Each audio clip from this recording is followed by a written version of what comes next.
Hello guys, welcome back again to another yet useful tips on how to drive safely in the United Kingdom. Today we'll be talking about how to drive safely on a countryside, or what some people might refer to as a rural area. The first thing to begin with is what's the national speed limit of such area, which is 60 miles per hour. And sometimes it's almost impossible to do 60 miles per hour due to the narrow nature of the road in those areas. And then another thing to deal with is you'll find out the oncoming vehicle coming from the other side of the road, they are really driving fast, and most often than not you're actually dealing with a bend. You don't know what is coming towards you. And I think it's just one of those things that you did when you were doing your theory test and hazard perception.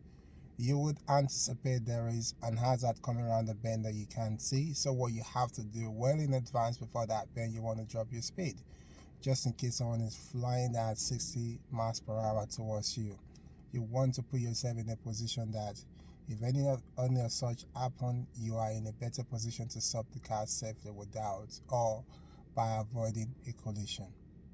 Without further ado, I think we should go for a drive and see exactly what this looks like driving on the countryside or in a rural area. Please.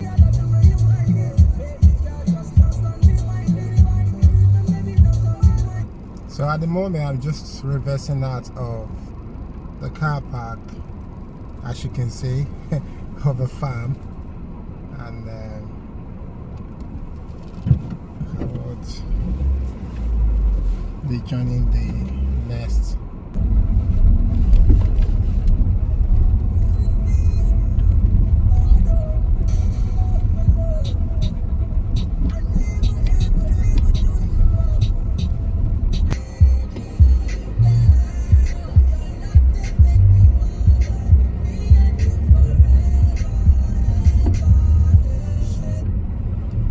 At the moment, it looks like it's one way.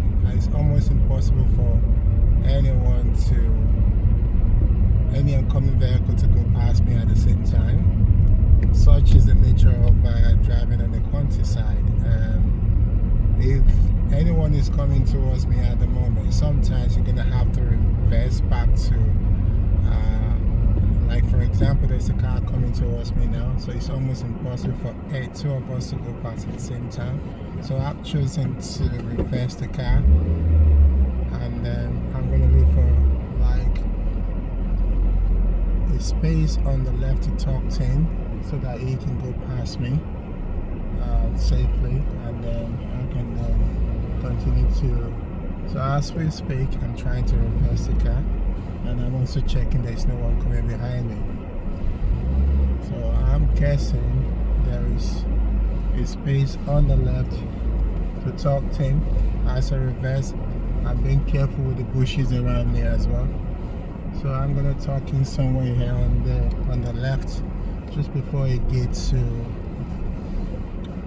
a farm, I believe. And I've been able to tuck in now. So the oncoming vehicle has gone past. I've checked my center right door mirror, and I can join the road again to continue. Yeah, that's the first challenge overcome on the countryside. And now I'm checking. I can't possibly do 60 miles per hour here, because that would be unsafe.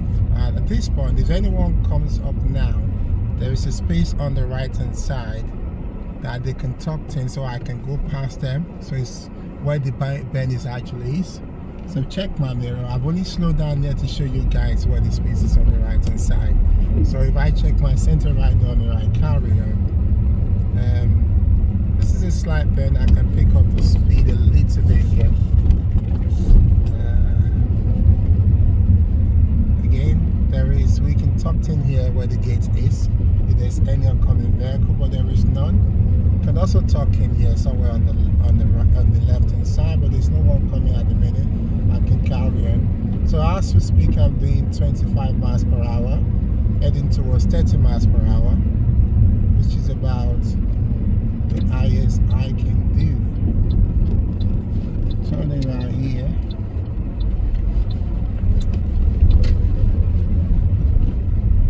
fun continues on the countryside.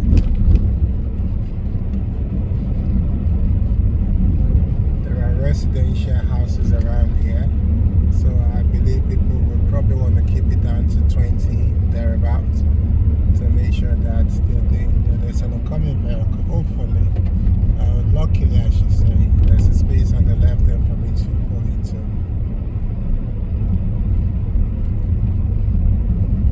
Motorcyclists.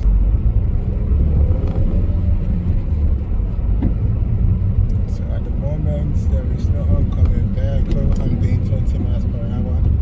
So I recognize that there's a bend coming up. At the moment there is still 20 miles per hour, even slowing down some more because it's really tight. And I can also anticipate, but this is a lot wider compared to where we've been coming from, so I was able to go around, or the car on the other side was able to go around it quite easily there. So center right door mirror, there's no one overtaking. I can pick up the speed. No, not yet. There's a coming vehicle. Center left, center right. It's safe to pick up speed because they're a bit straight the road at the minute, not really bendy. So I can pick up some speed for a while. On the hill, down the hill, becoming a lot narrower again. I can see two pedestrians on the road. I'm going to slow down for them, check my mirror to overtake them.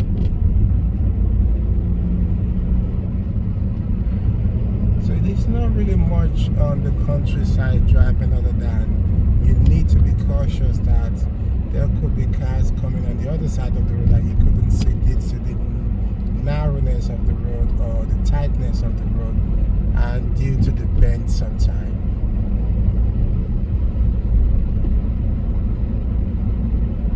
Okay, now we're back to the normal residential area out of the rural countryside. I can pull up on the left here and finish up the video.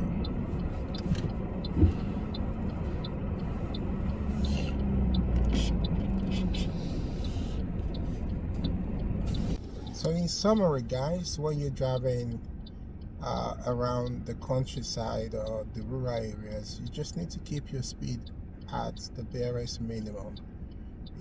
Just like the common saying, the less you see, the less your speed.